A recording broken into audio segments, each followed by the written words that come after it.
Hello viewers, আসসালামু আলাইকুম। আশা করি ভালো আছেন। তো আজকের এই ভিডিওতে আপনাদের কাছে আমরা শেয়ার করব যে আমি কিভাবে তাকামুলের এক্সামে প্রথম চান্সে পাস করলাম। আর এটাতে মূলত অনেকে ভয় পাচ্ছেন, আসলে এটাতে কত টাকা খরচ হয়। এটাতে মূলত আপনার লিগ্যাল খরচ $50, যেটা বাংলাদেশ প্রাইজে আপ ডাউন করে 6200 থেকে 6500 টাকা পর্যন্ত হতে পারে। তো আমি মূলত এখানে এক্সামটা সম্পূর্ণ নিজেই অ্যাপ্লাই করেছিলাম। আজকে আপনাদের আমি শেয়ার করব যে কিভাবে আমি তাকামুলে আমার কি প্রশ্ন আইছিল এবং আমি কিভাবে প্র্যাকটিক্যাল কী দিছি। তো প্রথমে আমার মূলত পরীক্ষা ছিল কালকে ডেটে আমার পরীক্ষা ছিল 22 তারিখে। আমার পরীক্ষা ছিল 1টার সময়। আমি ওইখানে অবশ্যই আপনার যেটা করবেন, 1টার সময় যদি আপনার পরীক্ষা থাকে, যে টাইমে থাকবে সেখান থেকে অবশ্যই আপনার 1 থেকে 1.5 ঘন্টা আগে সেন্টারে পৌঁছায় যাবেন, সেটা ভালো হবে। আমার পরীক্ষা ছিল যশোর টিটিসিতে এবং আমার বাসা সাতক্ষীরাতে। আমি এখান থেকে ওখানে গিয়ে পরীক্ষা দিয়েছিলাম। দেওয়ার পরে প্রথমে যেটা করেছিলাম, ওইখানে আপনাদের একটি ওয়েটিং রুম রয়েছে, সেখানে নিয়ে গিয়ে আপনাদের আগে একটি জ্যাকেট দিয়ে দিবে, যেটাতে আপনার রোল লেখা থাকবে। আপনি যখনই যাবেন, মানে 1টার আগে গেলে আপনার 1 নম্বর কাজ হচ্ছে একটি আপনাকে ড্রেস দিবে, যেটিতে আপনার লেখা থাকবে, নিশ্চয়ই আমার ডিসপ্লেতে দেখতে পাচ্ছেন, ওইখানে একটি সিরিয়াল নাম্বার লেখা থাকবে। ওইটাই মূলত আপনার রোল নাম্বার হিসেবে কাউন্ট করা হবে। তো পরবর্তীতে ওইটা নেওয়ার পরে আপনার যেটা করতে হবে সেটা হচ্ছে আপনার একটি কাগজ দিবে স্যারেরা, দেওয়ার পরে আপনার একটি ছবি উঠানো হবে। উঠানোর পরে আপনাকে একটি সই করবেন, করার পরে শেষ হয়ে যাবে। তো এখান থেকে মূলত এবার আপনার কার্যক্রম শুরু হচ্ছে। তো পরীক্ষার প্রথমে এখানে 2টা সেক্টরে পরীক্ষা হয়। একটা হচ্ছে আপনার কম্পিউটার টেস্ট এবং আরেকটা হচ্ছে প্র্যাকটিক্যাল।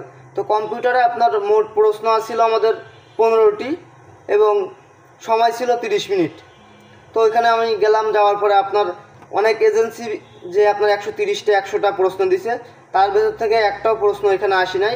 মূলত প্রশ্ন আসছে 4-5টা আপনার সত্য অথবা মিথ্যা এরকম উত্তর দেওয়া লাগবে, এবং বাদ বাকি কিছু প্রশ্ন আসছে আপনার এমনি, মানে যেটা আপনি এক প্রকার খুব সহজে পড়লে আপনি বুঝতে পারবেন। আর ওইখানে তো মূলত একই প্রশ্ন বিভিন্ন দেশে পরীক্ষা দিচ্ছে, সৌদির যেহেতু আরবি ভাষায় ট্রান্সলেট করা, সে কারণে কিছু আপনাদের সমস্যা হতে পারে, যেটা আমারও হয়েছিল। তো ওইখানে আপনার প্রশ্ন আসবে এরকম ধরনের। তার থেকে আমার যে প্রশ্ন আসছিল কিছু মনে আছে আপনাদের আমি বলছি। যেমন পিপিই অবশ্যই কাজের আগে পরিধান করা উচিত, এরকম লেখা ছিল। এবং ওইখানে লেখা ছিল যে যদি আপনার সুপারভাইজার পিপিই না পড়তে বলে, তাও কি আপনি এটা কি পড়বেন? এটা সত্য না মিথ্যা? এখন যেহেতু আমরা লোড আনলোডের কাজ করতে যাচ্ছি, পিপি তো আমাদের মেন, তো আমাদের পিপি তো অবশ্যই পড়া লাগবে। তাহলে এটা তো হবে উত্তর হবে সত্য। এরকমভাবে আপনার আনকমন কিছু প্রশ্ন ছিল।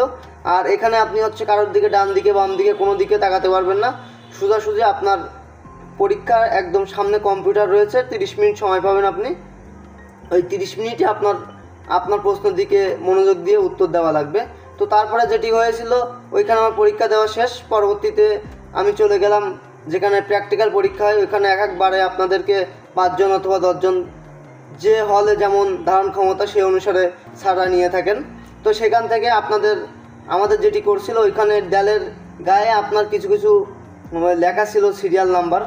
এবার তার আগে আপনার যেটি করতে হবে, প্র্যাকটিস রুমের ভেতরে গিয়ে আগে আপনাকে মাথার যে কেস পিপি যে ড্রেসগুলো আমাদের রয়েছে, ড্রেস এছাড়া শু, আপনার ওইখানে গ্লাস আছে, যেটা আপনার মানে পুরোটা ড্রেস আপনার পিপি পুরোটাই কমপ্লিট করা লাগবে। তারপর থেকে আপনার স্যার অনেক জায়গা দেখছি যে লটারি করছিল, কিন্তু আমাদের এখানে কোনো লটারি হয়নি। দেয়ালের গায়ে আপনার একটি পোস্টার মেরে লেখা ছিল যে এত নাম্বার এই কাজ করেন। তো আমার যেটা ছিল ওইখানে আমার ছিল আমার যে স্যার প্রশ্ন করেছিল যে আপনার লেখা কি আপনি পড়তে পারেন? জি জি স্যার, হ্যাঁ আমি পড়তে পারি। ওটা কী লেখা আছে আমার পড়ে আপনি আগে বোঝান। ওইখানে আপনার লেখা ছিল যে আপনার নতুন একটি প্রোডাক্ট আসছে, যেটার আপনার নতুনভাবে আপনি সাজান, যেই প্রোডাক্টটা আগে কখনোই আসি না, এখন আপনি এটা কিভাবে সাজাবেন। তাই সেইখানে আপনার মূলত ছিল এক জাতীয় বক্স, যেটা 2টা কালার ছিল, একটা লাল এবং আরেকটা সাদা। এখন আমার ওখানে বললো যে আপনি এটা কিভাবে সাজাবেন। যখন অবশ্যই সাজাবেন, যেটা আপনি যেহেতু লোড দিচ্ছেন, পরবর্তী যেখানে যারা আনলোড করবে তাদের জন্য অবশ্যই সুবিধা হয় এবং তাদের জন্য সময় বাঁচে। সেই ক্ষেত্রে আপনি কী করতে পারেন? তা আমি বললাম কি স্যার, যেহেতু এখানে 2টা বক্স আছে, একটা মোট 4টা বক্স ছিল, 2টা আপনার এখানে বক্স পাবেন হচ্ছে আপনার লাল, এবং আর 2টা বক্স ছিল আমার সাদা। এবার আমি কি করলাম, ওইখানে মূলত সাজানো ছিল একটা সাদা একটা লাল, একটা সাদা একটা লাল, এরকমভাবে সাজানো ছিল। পরবর্তীতে যেহেতু নতুন প্রোডাক্ট আইছে, আমি আমার মতো বললাম যে স্যার আমি কাজ শুরু করলাম। আমি হচ্ছে প্রথমে লাল বক্সের পাশে লাল বক্স রাখলাম এবং সাদা বক্সের পাশে সাদা বক্সটি রাখলাম। রাখার পরবর্তীতে স্যার বললো যে আপনার কি কাজ শেষ? আমি বললাম যে স্যার হ্যাঁ কাজ শেষ।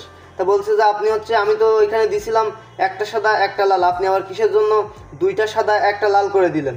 তো সেইখানে স্যারের প্রশ্ন আমি উত্তর দিলাম, যেহেতু স্যার আমি লোড করে দিচ্ছি, পরবর্তীতে অন্য জায়গায় আপনার এখানে আনলোড করতে হবে, সেইখানে তাদের যাতে সুবিধা হয়, আমি যে কারণে কালার আলাদা করে দিছি, যাতে সময়ও বাঁচে প্লাস সুবিধাও হয়। তো সেই ক্ষেত্রে স্যার বললো যে সমস্যা নেই। আমি বললাম কি স্যার আমার কি হয়েছে, আপনি যে প্রশ্ন করেছিলেন সেটা কি উত্তর পাইছেন?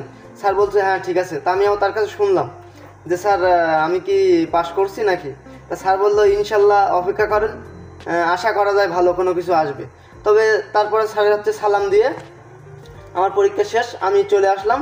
পরবর্তীতে আপনার ওইখান থেকে 2 ঘন্টা পরে আমার রেজাল্টটি দিয়ে দেয়। আমি 1টার সময় পরীক্ষা দিছি, 1টা থেকে 3টা পর্যন্ত পরীক্ষা ছিল। পরবর্তী 5টার সময় আমি রেজাল্টটা সরাসরি অনলাইনে পেয়ে গেছি। তো আমি মূলত এটাই শেয়ার করলাম যে কিভাবে আমি মূলত পরীক্ষাটি দিছি।